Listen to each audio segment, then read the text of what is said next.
Good morning and welcome to Money Wisdom, sponsored by Johnson Brunetti. I'm Jalene Andrews. We're teaching you smart ways to manage your money, and joining us now with expert advice is Eric Hogarth, certified financial planner and senior partner at Johnson Brunetti. Thanks for being here, Eric. Good morning. Great to be here. All right, this morning we are talking about tax planning for a sound retirement.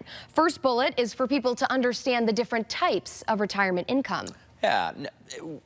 Don't just assume you're paying the maximum amount of taxes on everything. It's not just how much you've saved. Are you making the right decisions of where you take money from and when? Don't wait too long to access your retirement accounts, because that might just ensure you pay the maximum amount in taxes. So be looking at taxes, not just how much you have. A really important thing to look into. Next, people need to know potential tax implications.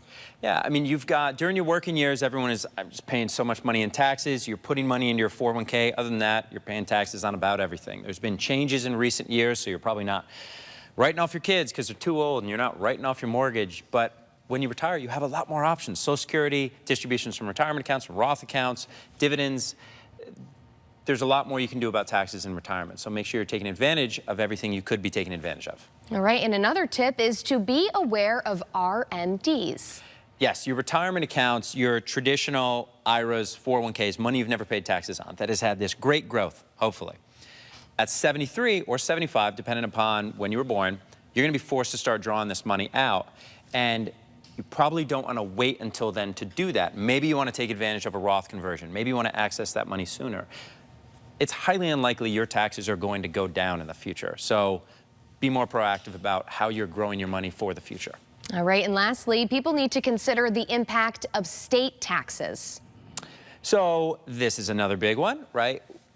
I love Connecticut, born and raised here, went to UConn. My wife's from Connecticut, but it's expensive here. And it is not the only expensive place to live, but it's one of the most expensive ones. So we have a state income tax, we have all kinds of taxes. Most states do have a state income tax, but there's ones that don't. You're not gonna move to Florida just because they don't have a state income tax, but do think about where you're going to be in retirement and what your taxes are gonna be, and how that's going to impact your income, and also what potentially estate tax could be if you've saved a whole bunch of money and you die without a plan, because that's disastrous as well. Sure, no matter where you end up, you want to make sure you know what to expect. Keep your money. You work hard for your money, keep it.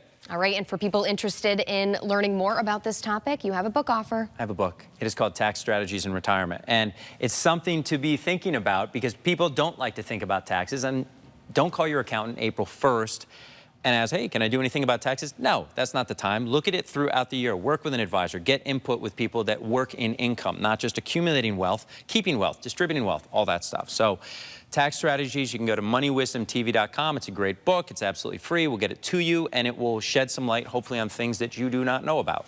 As always, Eric, thank you so much for your time this morning. Thank you. All right, for Connecticut's Morning Buzz, I'm Jalene Andrews. We'll see you next time.